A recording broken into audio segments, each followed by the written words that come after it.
Restricted entry देऊ शकतात, म्हणजे एकदम प्रायव्हेट अकाउंट सारखे, कारण ज्यांच्यामध्ये तुमचे फक्त फ्रेंड आणि किंवा फॅमिलीचे लोकच ऍड होऊ शकतात किंवा तेच लोक बघू शकतात.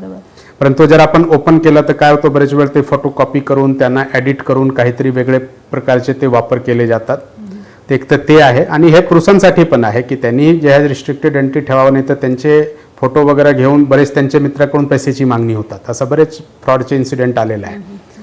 तर असं म्हणजे आमचे सिनियर ऑफिसरमध्येच बरेच वेळ झालेला आहे. इव्हन एक वेळ माझे फोटो कॉपी करून त्यांनी माझे फेसबुकवर अकाउंट बनवला आणि त्यानंतर जे आमचे काही मित्राकडे पैशाची मागणीसाठी गेले मेसेजेस, तर त्यानंतर आम्ही पण जे आहे ते पूर्ण आता रिस्ट्रिक्ट केलेलं आहे की आता कोणी म्हणजे ते फोटो वगैरे हे करू शकणार नाही. आणि त्यांची लगेच जर अशी काही घटना घडली तर लगेच जे आहे आपल्याकडे सायबर पोलीस स्टेशन प्रत्येक ठिकाणी असतात, तर त्या ठिकाणी जाऊन त्यांनी कंप्लेंट दिलं पाहिजे, ज्यांच्यामुळे की ते अकाउंटला लगेच ब्लॉक करता येईल.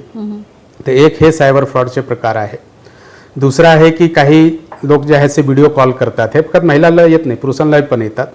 व्हिडिओ कॉल येतात, त्यांच्यामध्ये जे आहे ते थोडाफार जे आहे ते काही बोलले जातात, त्याच दरम्यान काही न्यूड फोटो वगैरे तिथे समोर स्क्रीनवर आणले जातात आणि ते कंबाईंड रेकॉर्डिंग केले जातात.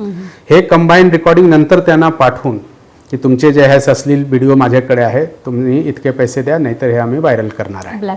ब्लॅकमेलिंगचे खूप प्रकार वाढलेले आहे, ज्यांना आपण सेक्सटॉर्शन म्हणतो. अशा प्रकारचे खूप जे आहे असं म्हणजे प्रोफेशनल गँग सारखे हे लोक त्यांना म्हणजे थ्रेट देतात, पैशाचे हे करतात. तर त्यामुळे जे आहे ते माझी जे सल्ला आहे की अननोन कॉल जे आहे, अननोन नंबरवरून जे कॉल येतात ते उचलायचेच नाही. हे त्यांना एक मेसेज करायचे आहे की प्लीज इंट्रोड्यूस युअर सेल्फ किंवा तुमचे काय काम आहे हे आम्हाला टेक्स्ट मेसेज करा, कारण हे नवीन नंबर आहे. नवीन नंबरवरून काही केलं आणि आजकाल टेक्नॉलॉजी इतके चेंज होत आहे की ते नवीन नंबर उचलला आणि त्यांचे काहीतरी वापर करून त्यांनी आपलं अकाउंट ही क्लिअर करू शकतात, म्हणजे फायनान्शियल अकाउंट, बँक अकाउंट्स वगैरे.